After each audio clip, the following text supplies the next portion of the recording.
तुम और यहां मेरे ऑफिस में आज जिंदगी क्या रंग दिखा रही है? मैं अपने आप को बेचने आई हूं। मुझे तुम्हारा सौदा मंजूर है।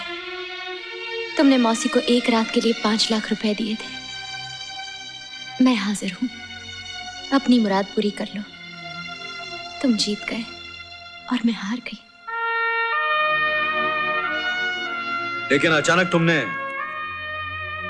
अपना इरादा कैसे बदल दिया? अमर का एक्सीडेंट हुआ है। वो अस्पताल में है। डॉक्टर्स ने कहा है उनके दिमाग का ऑपरेशन नहीं हुआ तो वो बच नहीं पाएंगे। मुझे उन्हें किसी भी कीमत पर बचाना है। मेरे पास और दूसरा कोई रास्ता नहीं है। मैं अपनी इज्जत का सौदा करने के लिए तैयार हूं। उसके बाद क्या होगा जब अमर को तुम्हारे इस सौदे के बारे में पता चलेगा? इसके बारे में सोचा है तुमने? अब सोचना मेरे बस की बात नहीं रही। मैं सिर्फ ये चाहती हूँ कि वो किसी तरह बच जाए। फिर एक लाश सोच भी क्या सकती है?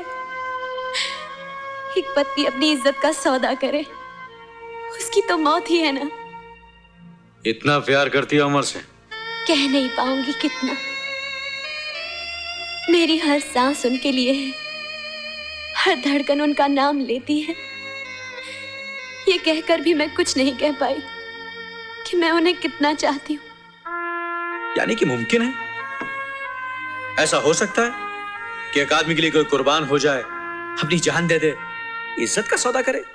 मोहब्बत ही किसी पर मर मिटने का नाम है, जिंदगी देकर जीने का नाम, सब कुछ खोकर पाने का नाम। ये जान उनके काम आ जाए, वो अच्छे हो जाए, बस यही तमन्ना है मेरी। आप अपनी मुराद पूरी कर लीजिए।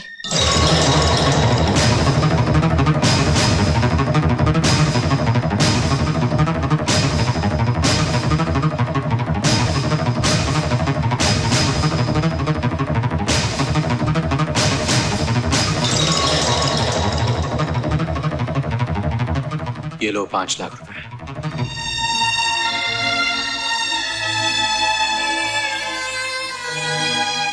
जाओ अपनी पति की जान बचा लो। जी? तुमने कहा था ना कि तुम हार गई हो और मैं जीत गया हूं। दरअसल मैं हार गया और तुम जीत गई हो।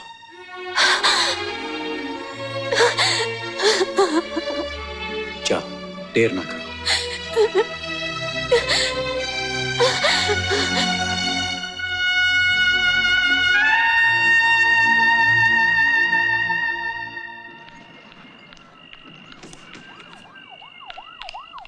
रुको रुको, आप कहीं नहीं जा सकते। इस इलाके में कर्फ्यू लगा है, दंगा भी शुरू हो गया। अंदर जाइए। लेकिन मुझे अस्पताल जाना है। मेरे पति बहुत सीरियस हैं, उनका एक्सीडेंट हुआ है।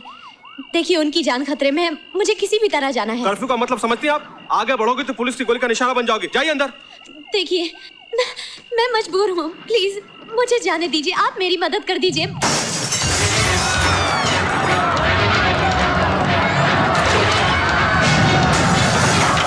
देख क्या रही है? चलिए अंदर जाइए।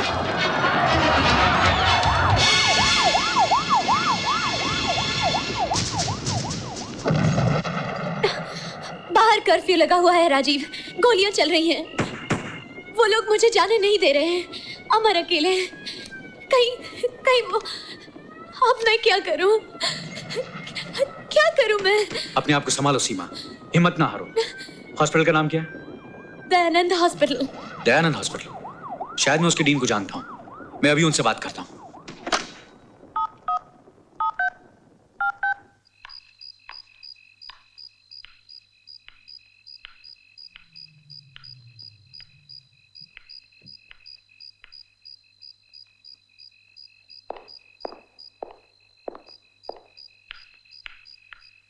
राजीव, बहुत देर कर दी।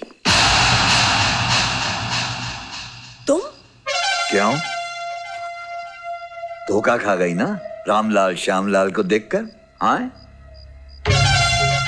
अगर सारा चमत्कार कपड़ों का ही है तो मैंने सोचा ये भी करके देख लूं। कपड़े पहनकर तो सारे मर्द एक जैसे लगते हैं और ये तुम अच्छी तरह जानती हो, है ना? तुम यहाँ क्या करने आए हो? टेलीफोन पर की हुई अधूरी बात पूरी करने आया हूं।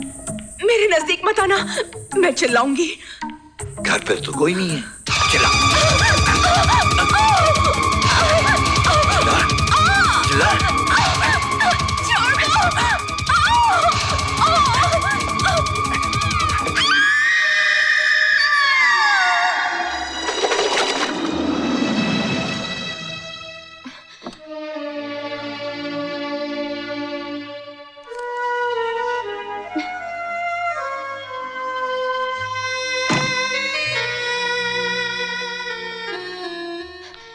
डॉक्टर साहब, वो सीमा जी, ऑपरेशन चल रहा है but everything is under control.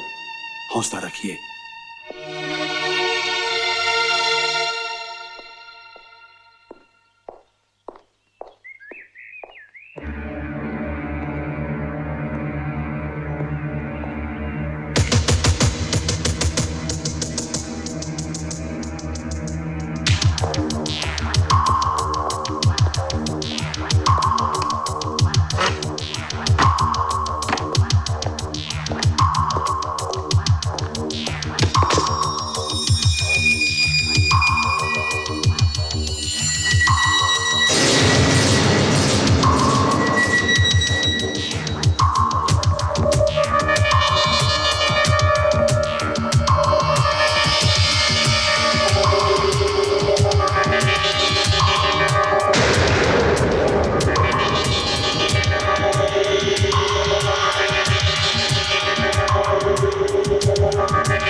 अमर, अमर,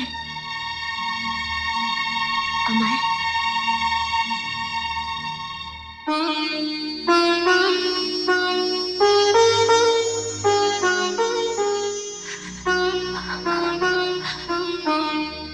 अमर, कितने दिन, कितनी रातें मैंने तुम्हारे सराहने गुजारी हैं कि कब तुम आंखें खोलोगे, कब तुम मुझसे बातें करोगे। तुम नहीं जानते अमर, मुझ पर क्या गुजरी है। ये ठीक कह रही है मिस्टर अमर। इन्होंने दिन देखा ना रात, इनके लिए सुबह हुई ना शाम, हर वक्त तुम्हारी फिक्र करती रहती थी। आप बहुत खुश नसीब हैं जो आपको इन जैसी पत्नी मिली है। मौत के मुंह से निकाल कर लाई हैं आपको। अगर ये मौके पर 5 लाख का इंतजाम ना करती तो आपका बचना बिल्कुल नामुमकिन था। भगवान ने मेरी सुन ली, ये अच्छे हो गए हैं और मुझे क्या चाहिए। जी हाँ, मिस्टर अमर अच्छे हो गए हैं, 2 दिन बाद घर जा सकते हैं। Best of luck. सीमा, इतनी बड़ी रकम तुम कहां से लाई? अमर, मैंने तुम्हें पा लिया है बस। कहां से लाई हूं, कैसे लाई हूं, ये जरूरी नहीं है। लेकिन सीमा, 5 लाख रुपए, इतने सारे पैसे कौन दे सकता है तुम्हें? मौसी ने यहाँ वहां से इंतजाम करके दिए हैं। मौसी ने? हाँ। आओ अमर आओ। अब तुम्हारी तबीयत कैसी है? बिल्कुल अच्छा हो सर। गुड। देखो, एक बहुत इंटरेस्टिंग केस हाथ आया है। इस फाइल को पढ़ लो, अपने नोट्स तैयार कर लो, फिर बात करेंगे। किसका केस है sir? Media tycoon Rajiv Sinha पर मर्डर चार्ज। उसने एक औरत का खून किया है। सब डिटेल्स इस फाइल में है, देख लो।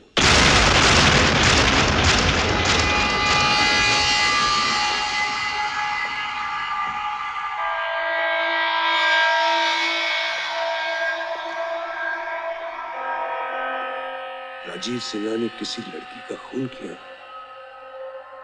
6 जून। 6 जून की रात को? ये कैसे हो सकता है? हाँ सीमा, ऐसा ही हुआ है। अब ये केस हमारे हाथ में है। अब राजीव सिन्हा को फांसी लगाकर ही रहूंगा। जिंदगी में पहली बार केस लड़ते हुए खुशी महसूस हो रही है सीमा। कहते हैं ना कि भगवान के घर देर है अंधेर नहीं।